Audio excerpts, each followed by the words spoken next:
All right, kiddos, today our passage is called Factory Fun. Let's go ahead and check out the questions before we get started.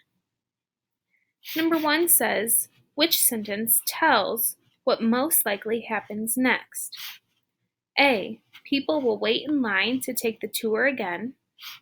B. People will shop at the factory gift shop. Or C. People will try to get jobs working at the factory. Number 2. The main idea of this paragraph is A. Touring chocolate factories. B. Driving miles to see factories. C. Taking factory tours. Number 3. Which sentence is most likely true? A. Factories make money from visitors. B. Factory tours are dangerous. C. Visitors get free teddy bears. All right, keep these questions in your mind as we go ahead and read. Let's go up to our passage. Follow along with me.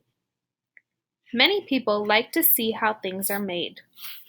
Factories have found that visitors can be big business. For example, families drive many miles to visit factories that make crayons and baseball bats. Other popular factories with tours are places that make teddy bears, cereal, and chocolate bars. Many tours end with a question and answer period.